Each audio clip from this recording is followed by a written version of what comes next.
자 가운데서 살리신 이의 영이 너희 안에 거하시면 그리스도 예수를 죽은 자 가운데서 살리신 이가 너희 안에 거하시는 그의 영으로 말미암아 너의 죽을 몸도 살리시리라.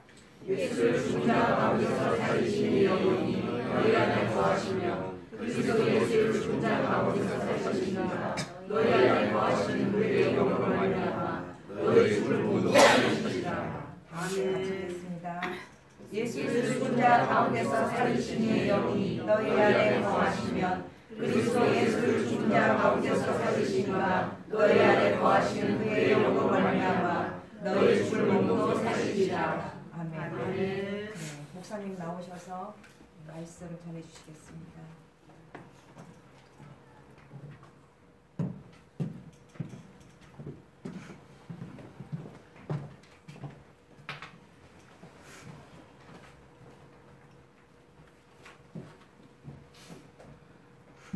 잠시 기도하시겠습니다. 사랑의 하나님, 오늘 또 저희들을 이렇게 예배자의 자리에 서게 하시니 감사드립니다. 하나님 아버지, 이 시간 우리가 영과 진리로 하나님께 예배드리게 하시고, 아버지 하나님, 우리가 다시 오실 우리 예수님께서 우리의 몸을 영화롭게 할 아버지 그 복된 소망을 품고 아버지 살아가는 저희들 되게 하여 주시옵소서. 하나님, 특별히 이 시간 세상에 살다 보니 너무나 힘들고 지친 마음과 몸으로 이곳에 온 형제자매들 있습니다. 하나님 위로하여 주시옵시고 예배를 통하여 그 모든 것들이 회복되게 하여 주시옵소서. 감사드리며 우리 주 예수 그리스도의 이름으로 기도드리옵나이다. 아멘. 샬롬. 로마서가 가르치는요, 믿음의 원리는 두 개의 주제로 이렇게 나눌 수 있습니다. 우리 성경은요, 항상 우리가 왼쪽과 오른쪽이 있다라면 성경에서는 어느 쪽을 선호하는 것 같아요, 여러분? 그렇죠, 오른쪽이에요. 왼쪽은요, 장애라는 그런 뜻이 있어요. 그러니까 우리는 세상에 살다 보면 왼손잡이들이 뭐 특출하다 이러는데 꼭 성경은 오른쪽을 하나님께서는 선호하십니다. 옳다라고 이야기하시는 거예요. 그래서 우리가 예수님이 십자가에 못 박혀 죽으실 때 다 이루었다 하실 때에 우편 강도와 좌편 강도가 있는데 성경에는 어떤 강도가 구원받고 어떤 강도가 구원받지 못했다라고 이야기하지 않습니다. 그러나 성경 전반을 통해서 우리는 알 수 있습니다. 어느 쪽이 구원받았을 것 같아요? 그렇죠. 그러나 성경에 오른편이 구원받았다라고 기록되지 않았기 때문에 그 궁금함을 가지고 우리가 나중에 천국 가면 하나님께, 아니 우리가 천국 가면 그것을 우리가 알 수 있게 될 것입니다. 이처럼 성경은요, 왼쪽과 오른쪽, 특별히 왼쪽과 오른쪽, 모든 세상은 음양일치, 서로 대조되는 그러한 세계를 이루고 있어요. 성경도 마찬가지예요. 그래서 하나님과 사단, 죄와 은혜, 뭐 이런 식으로 이렇게 악과 선 이런 식으로 되어 있습니다. 특별히 로마서는 두 개의 대조로 되어 있는데요. 첫 번째 왼편에는요, 죄인, 따라서 해보시겠습니다. 죄인, 아담, 죽음, 율법과 죄, 육신, 이렇게 되어 있습니다. 그 다음에 오른편에는요, 따라서 해보시겠습니다. 의인, 예수 그리스도, 부활, 은혜, 영, 이렇게 되어 있습니다. 이걸 제가 대조시켜 보겠습니다. 로마서 1장부터는요, 로마서 1장 왼편에는 죄인을 이야기하고 오른편에서는 의인을 이야기합니다. 그 다음에 로마서에서는 아담을 이야기하고요, 오른편에서는 예수 그리스도를 이야기하십니다. 그리고 로마서에서는 왼편에 죽음을 이야기합니다. 그리고 오른편에서는 부활을 이야기합니다. 그 다음에 로마서는 왼편에 율법과 죄에 대해서 이야기합니다. 그런데 오른편에는 은혜에 대하여 이야기합니다. 그 다음에 로마서의 왼편에는 육신에 대해서 이야기합니다. 그런데 오른편에서는 영에 대하여 이야기합니다. 이게 로마서 1장부터 8장까지 전개되는 시나리오입니다. 하나님은 구원을 위해서 우리에게 구원의 완성자 되신 예수 그리스도를 보내셨습니다. 그런데 이 하나님의 영, 오늘 여러분이 읽은 11절 말씀에 그의 영으로 말미암아 우리를 살리라 할 때 그의 영은 하나님의 영입니다. 그런데 이 하나님의 영이 우리에게 들어와야 되는데 성경은 하나님의 영이 우리에게 어떻게 들어오느냐, 오늘 마지막 시간입니다. 이거에 대한 제가 3주 동안 지금 이렇게 이야기하고 있는데 하나님이 영으로 계시기 때문에 하나님은 우리의 어디로 들어와야 되겠습니까? 영으로 들어와야 됩니다. 그래서 하나님이 처음에 아담을 창조하셨을 때는 그 코에 직접 하나님의 영을 넣어주셨지만 아담이 죄를 짓고 나서는 이게 이제 바뀌었습니다. 법칙이 어떻게? 한 분 하나님 성자 하나님을 통해서 그분을 통해서만 우리가 하나님의 영을 받을 수 있습니다. 그래서 아버지 하나님께서는 어떻게 하셨냐? 그 경륜 분배의 법칙에 의해서 아버지 하나님은 아들 하나님께 체현되셨습니다. 말씀드렸죠? 아들 하나님에게 있는 모든 것이 아버지 하나님에게서 있는 모든 것이 아들 하나님에 있다. 이게 체현됐다라는 겁니다. 동일하다라는 이야기입니다. 그런데 이 아들 하나님이 우리에게 직접 들어와야 되는데 어떻게 들어옵니까? 영으로 들어오셔야 됩니다. 그런데 우리에게 뭔가를 알려줘야 되냐면 아들 하나님이 신이라는 거, 창조주라는 거, 구약의 여호와라는 것을 알려주셔야 됩니다. 그래서 그 아들 하나님은 역사를 만드십니다. 성부 하나님의 뜻에 의해서 어떤 역사요? 아버지에게 순종하는 역사. 이것이 예수 그리스도의 믿음입니다. 로마서 3장 22절에서 예수 그리스도를 통하여 그 믿음, 그것은요 예수 그리스도의 믿음입니다. 어떤 믿음입니까? 아버지 하나님께 순종했던 믿음. 그 사람들에게 자신을 나눠주고자 그 아버지 하나님에게 순종했던 믿음. 어떤 믿음이요? 하나님의 지위를 버리고 죄 많은 인간의 모양으로 오시는 것. 죄가 있는 건 아니에요. 인간의 모습으로 오시는, 그게 뭐라 그랬어요? 성육신. 그러니까 아들 하나님께서는 아버지 하나님이 진정으로 체현돼서 동일한 하나님이셨고 우리에게 보여주시는 겁니다. 성경을 통해서. 그 다음에 성육신 하셨습니다. 요한복음 1장 14절에 누가 왔어요? 예수 그리스도가, 성자 하나님이 말씀이셨던 분이 육신으로 오셨다 이렇게 되어 있습니다. 그리고 성육신 하셔서 어떻게 하셨습니까? 우리하고 똑같이 인간 생활을 하셨습니다. 33년 반 동안 세 번째 인간 생활을 하셨고 그게 성경에 기록되어 있지 않습니까? 성경 말고도요. 이스라엘 역사, 고대 유대사에도 다 기록이 되어 있는 실제입니다. 예수 그리스도가. 이 실제예요. 이걸 믿든 안 믿든 실제예요. 실제 오셨어요. 그 다음에 네 번째 어떻게 하셨습니까? 내가 신이라는 것, 내가 창조주라는 것을 증명하기 위해서 죽음을 체험하셨습니다. 체험이라는 그 다음이 있다는 거잖아요. 이 세상에 어떤 피조물도, 어떤 종교의 신도, 교주도 죽음을 체험하지 못했습니다. 다 죽고 없어졌습니다. 죽음을 체험했다는 것은 그 뒤에 뭔가가 있다는 것입니다. 무엇이 있다는 것입니까? 부활하셨다는 거예요. 다섯 번째. 부활하셔서 우리 예수 그리스도께서는 이제 부활하셔서 생명 주는 영이 되셨습니다. 그리고 승천하셨습니다. 승천하셔서 셋째 하늘 보좌에 앉아 계십니다. 아버지 하나님과 생명 주는 영으로 앉아 계시다가 이 하나님께서 우리에게 요한복음을 통하여 어떤 약속을 하셨습니까? 너희에게 보혜사 성령을 내가 보내주겠다. 이 성령 하나님이 한 위 하나님이시지만 이 성령 하나님 안에는 아버지의 영이 충만케 들어있고 아들의 생명 주는 영이 충만케 들어있습니다. 그러니까 하나님의 영, 아들의 영, 생명 주는 영, 그리스도의 영, 성령은 같은 말입니다.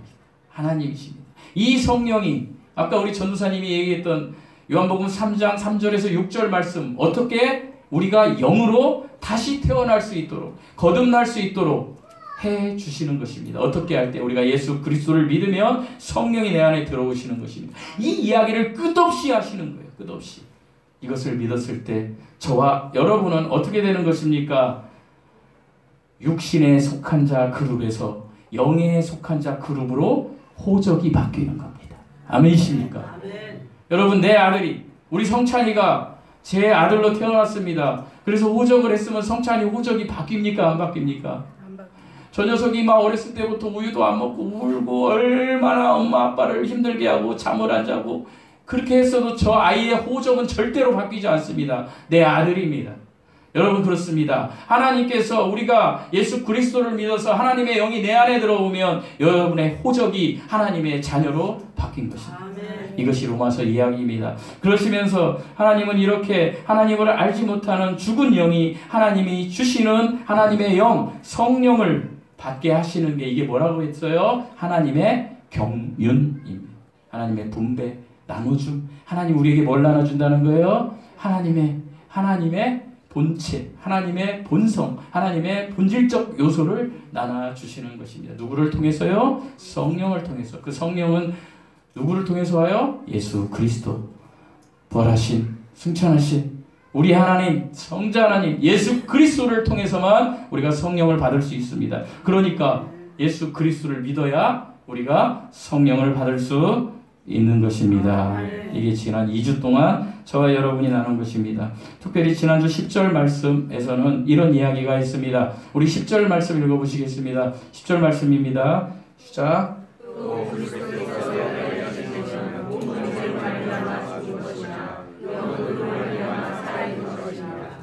사랑하는 성도 여러분, 제가 지금까지 앞절에서 계속 이야기했는데 우리가 영이 거듭나서 살아났다고 했죠. 근데 몸은 어떻게 될 거라는 겁니까? 죽는다. 몸은 죽는다. 라고 기록되어 있습니다. 여러분 몸 죽습니까? 네, 맞습니다. 죽어요, 우리. 자, 그러나 11절 본문에서는 뭐라고 이야기하십니까? 우리 11절 읽어보시겠습니다. 11절입니다. 시작.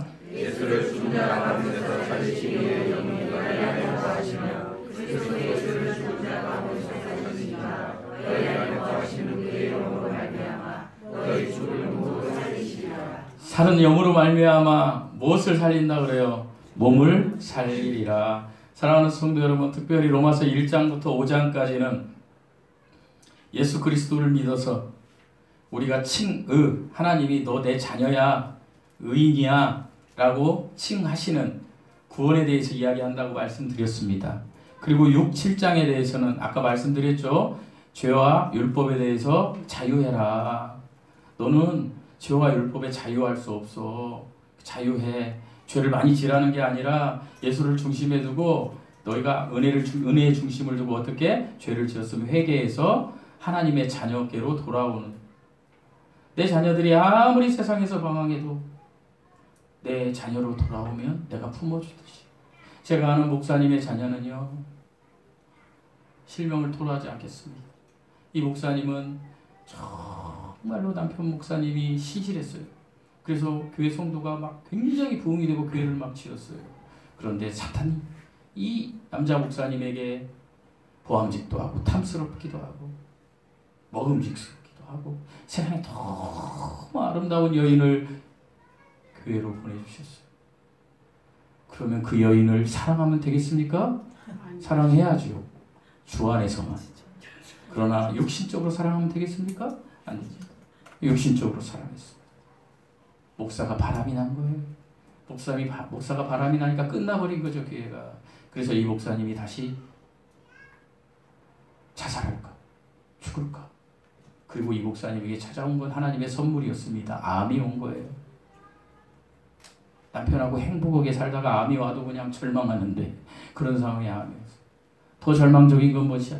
딸이 둘 있었는데 딸들이 다 세상으로 나가버렸습니다. 세상 어디로 나갔을까요? 안 좋은 쪽으로 나갔어요. 더 이상 깊게 얘기하지 않겠습니다. 상상하십시오. 어디로 나갔는지. 도저히 있을 수 없는 그런 상황에 이분은 정말로 예수 그리스도의 믿음 안에서 다시 일어났어요. 자기도 이제 시한부 인생을 받고 자녀들도 다 세상으로 나가고. 왜 나갔습니까? 그 아버지의 달콤한 입술에서 이렇게 매일 막 얘기하다가 아버지가 바람을 폈으니 성경아 너는 어떻겠니? 왜 안 나올 거 아니냐? 그렇게 된 거예요. 그랬는데 이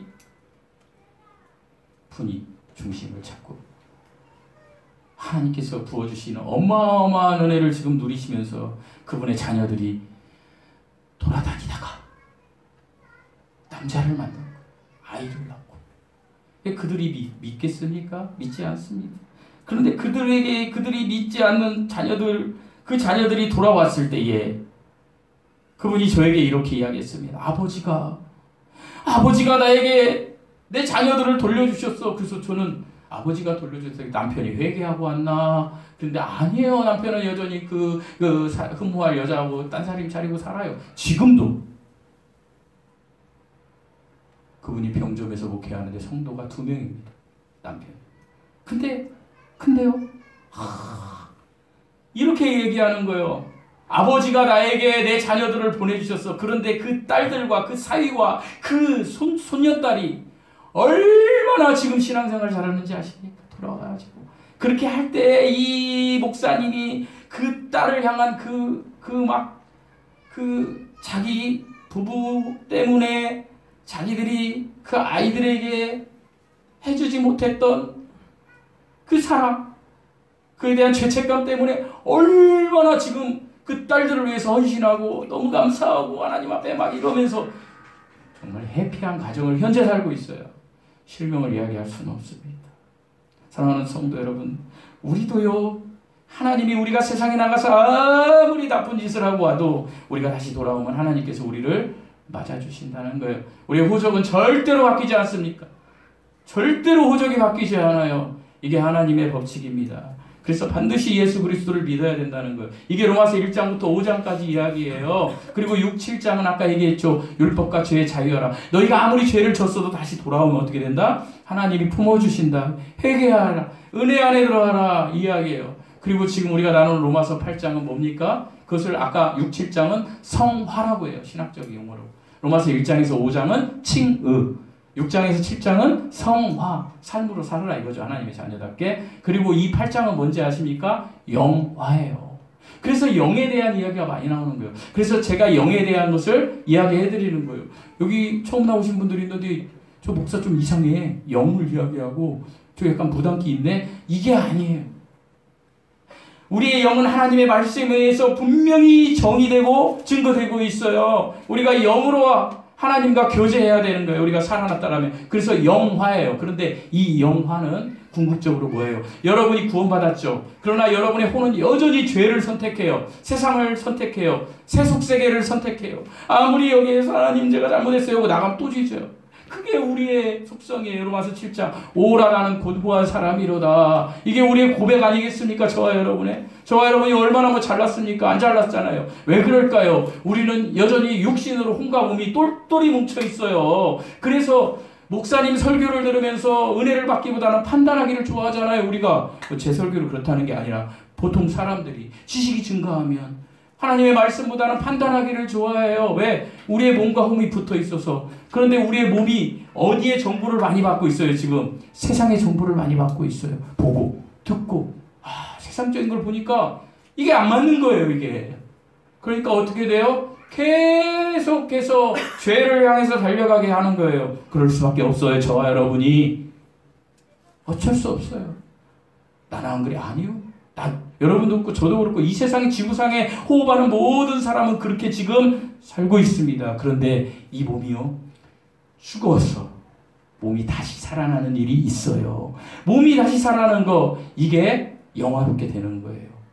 이제 아셨어요? 영화가 뭐라고요? 몸이 다시 살아나는 거. 그래서 저는 오늘 제목을 영화롭게 될 몸이라는 제목으로 여러분과 잠시 말씀을 나누려고 합니다. 11절은요, 구원받은 그리스도인이 장차 겪게 될 그 어떤 사실을 묘사하고 있어요. 그런데 구원받은 그리스도인이 장차 겪게 될 그 무엇이 뭐냐? 그것은 바로 우리의 몸이 다시 태어난다라는 것입니다. 우리 몸은 죽는데 우리가 예수 그리스도가 행하셨던 것처럼 우리 예수 그리스도가 십자가에 못 박혀 우리의 지금 현재 몸 세포를 가지고 피와 살과 뼈가 있는 이 몸은 죽어질 거예요. 저와 여러분이 죽어지는데 이 몸이 죽은 다음에 우리는 다시 부활하게 될 거라는 것입니다. 이것이 휴거입니다. 이것이 예수님 다시 오실 때 우리가 예수님 품으로 들어가는 사건입니다. 이 사건은 고린도전서 15장과 데살로니가 전서 4장에 상세하게 나와 있습니다. 오늘 가셔서 꼭 읽어보시기 바랍니다.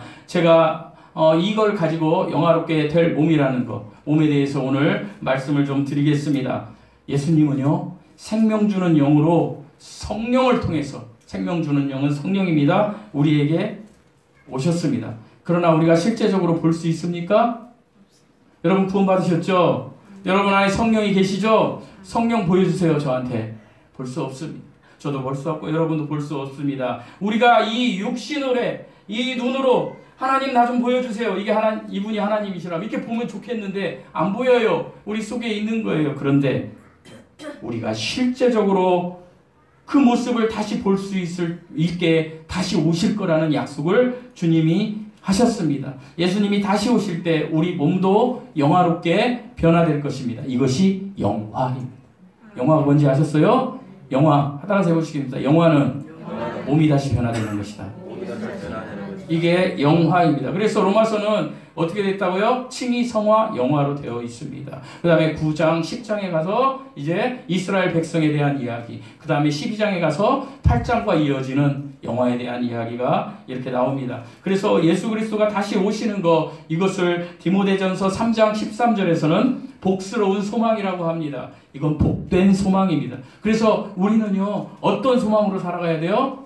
복된 소망으로 살아가야 됩니다. 제가 오늘 아침에 여기 교회 오니까 우리 정강근 형제가 저 앞에서 일찍 왔나 봐요. 문을 딱 열으니까 어서 오세요. 인사를 하는 거예요. 저 깜짝 놀랐어요. 근데 너무 기분이 좋더라고요. 그렇게 해주니까. 그래서 저랑 잠시 얘기했는데 동료가 놀라지 마세요. 로또 1등이 됐답니다. 그래서 회사를 관뒀대요. 정강근 형제가 얘기해요. 여러분, 막 이러죠. 이거는 피리미 같은 일이라는 거예요. 제가 이야기하고 싶은 거. 우리는요, 로또 1등이 아니에요. 영원히 사는 예수님 다시 오실 복된 소망이 우리에게 있다라는 거예요, 여러분. 아멘이십니까? 로또 아무것도 아니라는 거지. 복된 소망.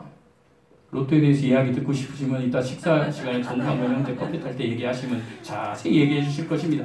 우리에게는 세상에 있는 어떤 복보다 하나님이 주실 복된 소망, 우리가 다시 몸이 변화될 거라는 소망이 있다라는 것입니다. 예수님은 아버지 집에 우리가 거할 처소를 예배하시는 대로 다시 오신다라고 하셨습니다. 요한복음 14장 1절에서 3절에서는 너희는 마음에 근심하지 말라. 마음에 근심 많잖아요. 우리가 세상 살면서 세상 것으로. 그런데 하나님이 이렇게 하십니다. 하나님을 믿고 또한 나를 믿으라. 내 아버지 집에 거할 곳이 많도다. 그렇지 않으면 내가 너희에게 말해 주었으리라. 내가 너희를 위해 처소를 예배하러 가노니 가서 너희를 위해 처소를 예배하면 내가 다시 와서 너희를 내게로 받아들여 내가 있는 곳에 거기에 너희도 있게 하리라. 아멘. 예수님이 다시 오신다라는 거예요. 실제적인 모습으로 우리가 예수님을 볼 수 있는 모습으로 예수님이 다시 오신다라는 거예요. 그러시면서 하나님께서는 고린도전서 15장 14절에서 이어서 뭐라고 말씀하시느냐? 예수 그리스도께서 만일 다시 살아나지 못하셨다면 우리가 전파하는 것도 헛것이요. 제가 여기서 떠드는 거 헛것이라는 거예요. 또 너희 믿음도 헛것이다. 여러분 하나님의 약속은 헛것이 아니라는 거예요. 그러니까 기독교는 부활이 없으면 우리가 믿는 믿음이 헛것이라는 것입니다. 아니 사람이 어떻게 죽었는데 다시 태어나? 아니요. 다시 태어납니다. 여러분 자연세계에서도요. 하나님이 로마서 1장에서 18절 19절 20절에서 너희 알만한 것을 하나님이 너희에게 넣어주셨다. 너희 양심에 자연세계를 보고도 알 수 있다. 여러분 제가 부활절 설교에 누차 설교했는데 여러분 잠자리가 아기 때는 어디에 있습니까? 물속에 있어요. 물속에 있는 아기가 유충들이 지네들끼리 막 모여서 그래요. 어느 날 보니까 우리 할아버지, 아버지가 없어지는 거예요. 어디 갔지? 그런데 할아버지, 아버지는 어느 날 유충에서 잠자리가 되어서 이렇게 보니까 물속에서 유충들이 있는 거예요. 여러분 잠자리가 유충에서 온전한 잠자리, 날개 달린 잠자리로 이렇게 되는 것이 부활 아닙니까? 이걸 다 보여주신 거예요, 하나님이. 여러분 부활이 있습니다. 그래서 하나님은 고린도전서 15장에서 데살로니가전서 4장에서 계속해서 이야기해 주시는데 하늘로부터 내려오시는 말이 빨라졌어요. 너무 좋은 구절을 설명하다가 숨을 좀 쉬고. 하늘로부터 내려오시는 주님은 나팔소리와 함께 우리를 부르시고 채워가셔서 공중에서 우리와 만나고 우리는 항상 하나님과 함께 있게 됩니다. 여러분 예수님의 재림에 대해서 사탄이 주는 두 가지 나쁜 교리가 있습니다. 하나는요 장소를 지정한다는 거예요. 예수님이 오시는 걸. 하나는요 때와 시기를 지정한다는 거예요. 이거 악한 일입니다.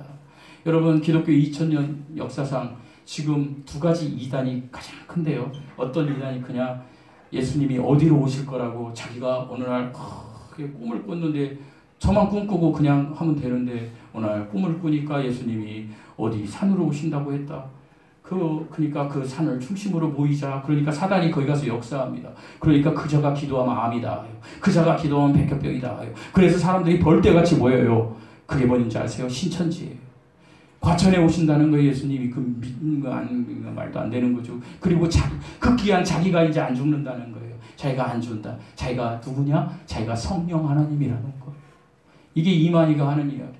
그 다음 두 번째, 때와 시기를 정해요. 어느 날 꿈을 꾸니까 아니 성경을 다니엘서를 막 짜집게 하니까 1260일을 막 따지고 예수님의 70일을 따지니까 예수님이 이때 오신대. 그래가지고 얼마나 현혹해서 사람들을 다 뿔뿔이 헤어지게 합니다. 어느 날 꿈을 꿨어. 야 영구가 내가 내일 갈게. 그래서 제가 예수님 내년 이맘때 갈게. 예수님 내년 이맘때 온대요. 여러분 헌금하세요. 헌금 해가지고 내년 이맘때 가야 예수님이 안 오셔요. 그러니까 어떻게 돼? 여러분 절대적으로 예수님의 재림은 있어요. 그런데 우리를 혼탁하게 만드는 건 뭐냐? 장소를 지정하고 때와 시기를 지정하는 거예요. 이건 성경에 나와 있어요. 제가 말씀드리겠지만 이것들 때문에 예수님이 다시 오신다라는 것이요 퇴색돼 있어요. 예수님 다시 오신대요. 그럼 미친놈 그래요. 세상에서 정신이 좀 약간 돌았네.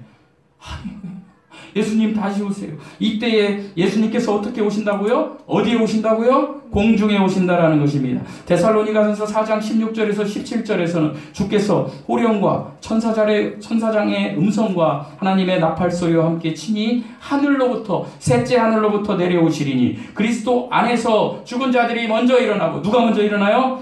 예수님이 오실 때 그리스도 안에서 죽은 자들. 그러니까 우리가 예수님이 오실 때 우리가 죽었어요. 죽으면 우리의 혼은 어디 갑니까? 낙원 셋째 하늘에 가는데 예수님이 다시 오실 때 우리의 혼이 이쪽에 있는 지구에 있는 몸을 새롭게 잊기 위해서 내려온단 말이에요. 그래서 순식간에 우리가 죽은 자들, 예수님을 믿고 죽은 자들이 공중으로 재림하고 그리고 그 뒤에 살아남아 있는 우리는 누굽니까? 예수님 오실 때 호흡하며 사는 사람들 있을 거 아니에요. 그 사람들이 구름 속에 채어 올라가 공중에서 주를 만나리라. 하나님의 나팔소리 울릴 때 내 이름 불러주세요. 이게 얼마나 소망이냐 이거예요 여러분.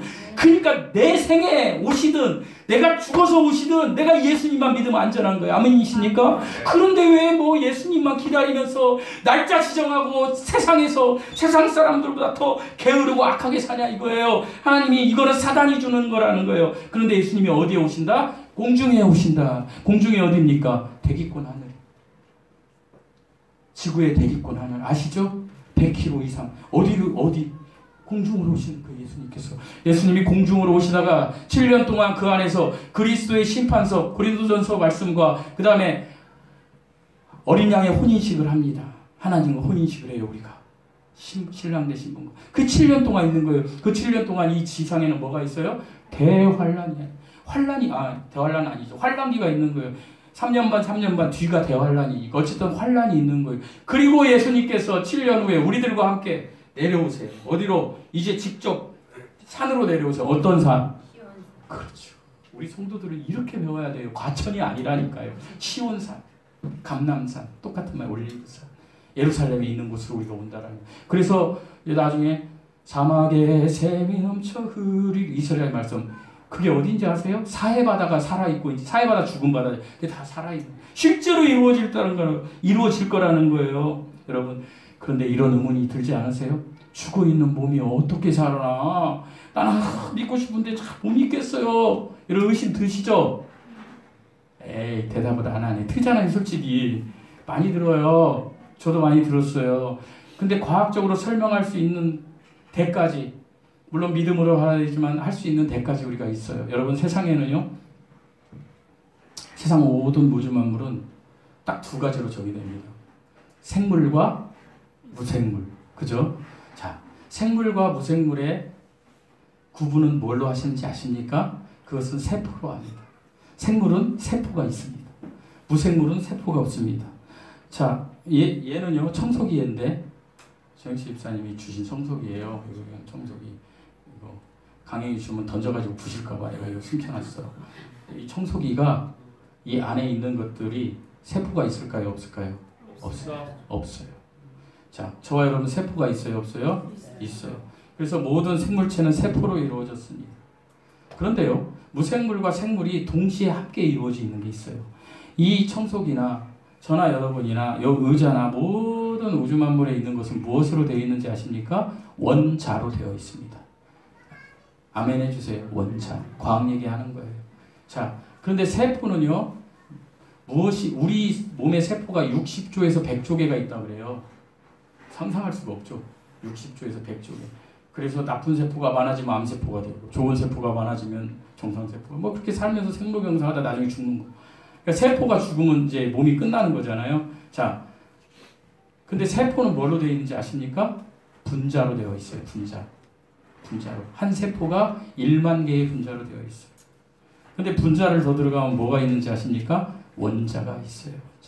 그러니까 모든 물질은 원자로 되어 있어요. 자, 그러면 사람이 죽습니다. 시체가 썩어요. 고기밥에 악어밥이 되고, 또 뭐 비행기가 폭발해서 죽고, 그래서 그런 거 있잖아요. 역사적으로 막 그러면은 전쟁에 막 갑자기 미사일이 날라와서 내가 산산조각되고, 그러면 세포는 없어집니까? 안 없어집니까? 없어집니다. 아멘입니다. 아까 먼저 교제했거든요, 사실. 세포는 없어집니다. 없어져요, 세포는. 그러면 세포 속에 있는 한 물질이 있습니다. 그게 뭐냐? 원자입니다.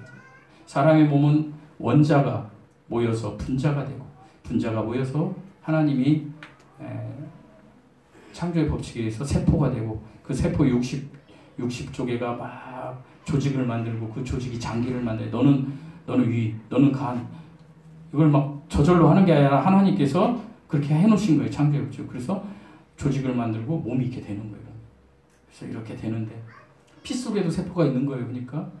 그런데 내가 악어밥이 됐다. 그럼 세포 없어져요.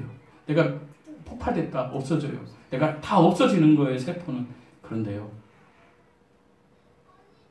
과학자들이 절대로 100% 인정하는 게 있어요. 원자는 안 없어져요. 원자는, 세포를 구성했던 원자는 변하지도 않고 생성되거나 소멸되지도 않고 그대로 있다라는 거예요. 원자는 변하지 않습니다. 형태를 바꿔가며, 상태를 바꿔가며 이런저런 화합물에 들어갈 수 있어요. 내 씨가 됐던 원자가 의자 속에 들어가 있을 수 있어요, 지금. 그러나 이 지구상에 내 씨의 원자가 있다 없다? 있다. 그게 하나님의 씨예요. 하나님은 이 씨를 가지고요, 영원히 죽지 않을 몸으로 우리에게 만들겠다라고 이야기하시는 거예요. 하나님이 이 씨를 가지고 영화로운 몸을 우리에게 심어준다라는 거예요. 이게 과학적으로 설명할 수 있는 최선이에요. 그러니까 우리는 이 땅에서 살과 피와 뼈로 된 몸이, 우리가 화장해서 가루가 됐다. 그럼 우리의 세포는 있어요, 없어요? 없어요. 그러나 우리의 몸적인 요소 원자는 어떻게 된다고요? 있다라는 거예요. 어디에 있는지 모르지만 어딘가에 있다라는 거예요. 그런데 그 수천 조개의 원자 중에, 수백억 조의 원자 중에 하나님께서 내 생명의 씨라고 인정한 게 있다라는 거예요. 그게 어디 있는지 몰라요. 악어밥이 돼서 수천 년이 지나서 악어가 또 죽고, 또 그 악어가 또 그 시체가 나무 속에 박혀 있는지, 아니면 무생물에 박혀 있는지, 어딘가에 우리의 씨가 어떻게 된다? 박혀 있다. 하나님께 말씀하시는 거예요. 이 씨를 통하여 하나님께서 우리를 영화롭게 될 몸으로 바꿔주신다는 거예요. 언제? 하나님 다시 오실 때, 공중에 올 때 영화로운 몸으로 우리가 변화될 거다. 고린도전서 15장 52절에서 53절에 나팔소리가 나매 죽은 자들이 썩지 아니할 것으로 일어나고, 이제는 썩지 않아요. 그때 몸은 우리가 변화되리니 이 썩을 것이 반드시 썩지 아니함을 입고, 이제 세포로 된 몸이 아니라는 거예요. 영화로운 몸이라는 거예요. 차원이 다른 몸이라는 거예요. 이제 피가 없어도 돼. 예수님께서 부활하셔서 피가 있었어요? 없었어요? 살과 뼈로 구성된, 정말로 이 공간을 다 통과하고 어떻게 상상할 수 없는 3차원에 갇힌 인간이 기적이라고 하는 일들을 하나님께서 이쪽에 있다 저쪽에도 가시고 막 그러셨잖아요. 그런 몸으로 예수 그리스도와 똑같이 우리가 변화받게 될 거라는 거예요. 사랑하는 성도 여러분, 죽은 형제들이 낙원에서 지구 대기권 공간에 와서 새로운 몸을 입고, 그리고 이제 우리가 오늘 지금 예수님이 온다면, 지금 온다면 살아있는 우리도 어떻게? 휴거돼서 공중에서 예수님을 만나게 된다라는 것이 사실이라. 이것은 사실입니다. 반드시 이루어질 사실입니다. 그러나 아까도 얘기했습니다. 그 때와 그 날은 아무도 모른다. 마가복음 13장 32절에 잘 외우세요. 이거 이단들이 얘기하면 여러분이 대응해야 되니까 적으세요. 마가복음 13장 32절만 뭐라고 주님이 얘기하시냐. 이 땅에 오실 때 그날과 그때는 아무도 모르나니 하늘에 있는 천사들도 아들도 모르고 아버지만 아시느니라. 하나님 아버지만. 아셨어요? 아무도 몰라요. 사랑하는 성도 여러분, 우리는 믿음을 통하여 구원받은 의인으로 우리가 주인된 삶이 아닌 하나님이 주인 되시고 왕 되신 분으로 모시고 성화의 삶을 살아가야 돼요. 그런데 그 삶을 살기 힘들어요. 그럴 때 우리는 디도서입니다. 디도서 3장 13절에 복스러운 소망, 어떤 소망이요? 내가 몸이 변화될 거야. 내가 죽어도 몸이 될 거야. 내가 우리 예수님 만날 거야. 이 복된 소망으로 살아가야 되는, 예수님의 재림을 소망하면서 살아가야 돼요. 자, 여러분, 우리가 예수님의 재림을 소망해야 합니까? 하지 말아야 합니까? 소망해야 합니다. 우리가 구원받았다면 우리를 주님이 예수님과 똑같은 체험을 겪게, 부활의 체험을 경험하게 하실 것입니다. 그러니까 재림의 소망을 꿈꿔야 됩니다. 그러나 그 장소와 그 때와 시기는 정해야 합니까? 정하지 말아야 됩니까? 정하지 말아야 돼요. 그걸 정하면 그건 이단입니다. 주님께서 이렇게 얘기하십니다. 호적이 바뀐 우리에게, 여러분 호적이 바뀌셨어요? 하나님의 자녀로 호적 바뀌셨습니까? 네. 호적 안 바뀌었으면 다시 로마서 1장부터 5장까지 가세요. 그리고 아까 전도사님이 얘기했던 요한복음 3장 읽으세요. 호적이 변화돼요. 그래도 안 되면 계속 예배 나와가지고 막 설교도 듣고 막 이렇게 해서 막 해보세요. 호적이 바뀝니다. 이 말씀하고 마치겠습니다. 제가 어제 우리 교회에 손님들이 왔는데 제가 어제 얘기했습니다. 왕 팀장, 우리 성도들은 너를 불교 신자로 알고 있어. 너 진짜 불교 신자니? 그랬더니 이거 뭐 좀 불교 신자 아니고요. 집사람이 그냥 불교를 다니니까 따라가요. 제가 그랬어요. 그래서 제가 이렇게 얘기했습니다. 난 금요일마다 그 사건 이후로 너를 위해서 기도하고 있다. 기도하지 마세요. 그래서 기도하고 있어. 내가 기도하는 거야. 그랬는데 그 안수 집사님, 그분이 성경책을 어제 사왔어요. 그 형제를 주려고. 그러니까 선물 사왔어 하고 이렇게 봉투에 이렇게 넣었는데 내가 한번 까봐. 그랬더니 딱 까니까 성경책이잖아요. 이런 거를 예의가 아니지. 이거는 성경을 쓰고 이렇게 얘기하더라고요. 그래서 내가 너 지금 네 생명이 어디로 가냐의 기로에 서 있어. 세상 사람들이, 세상 모든 사람이 가장 많이 읽은 책이 성경책이라고 해. 내가 더 이상 복음 전하고 뭐 이런 거 안 해. 그냥 한번 읽어봐. 요한복음과 로마서를 읽어봐. 네가 안 읽을 수도 있는데 네가 만약에 그걸 읽고 하나님께 대한 도전이 생겨서 내가 너를 위해서 기도하는 것과 우리 여기 김 팀장님이 너에게 선물하는 것, 이것이 얼마나 소중한 것인가를 안다라면 네가 이 성경을 사준 분에게 너무 감사해서 너는 정말 어쩔 줄 모를 시기가 올 거야 라고 얘기했습니다. 여러분, 우리의 호적이 바뀌는 것이 중요합니다. 성경 말씀을 통하여 예수 그리스도를 알고 예수 그리스도의 믿음을 통하여 복음과 하나님의 의를 통하여 하나님과 관계가 맺었을 때 하나님은 이렇게 우리에게 얘기합니다. 누가 우리를 그리스도의 사랑에서 끊으리요? 환난이나 공고나 박해나 기근이나 적신이나 위험이나 칼이랴. 높음이나 깊음이나 다른 어떤 피조물이라도 우리를 우리 주 예수 그리스도 안에 있는 하나님의 사랑 안에서 끊을 수 없으리라. 아멘. 이 복을 받으신 여러분을 축복합니다. 아멘. 이 축복으로 우리들 살아가는 인생 되시기를 축원드립니다. 기도하시겠습니다. 하나님 아버지 감사합니다. 하나님 감사합니다. 우리의 입술에서 늘 하나님을 향한 감사가 나오게 하여 주시옵소서. 하나님 우리를 구원하시고 다시 오실 예수님을 소망하게 하시니 감사드립니다. 이 소망으로 아버지 하나님 세상에 있는 어려운 일들, 걱정, 근심, 염려가 아버지여 사라지게 하여 주시옵소서. 내가 죽어도 우리 예수님 바라보고 우리가 갈 곳이 있다라는 그 소망 가지고 하나님 살아가게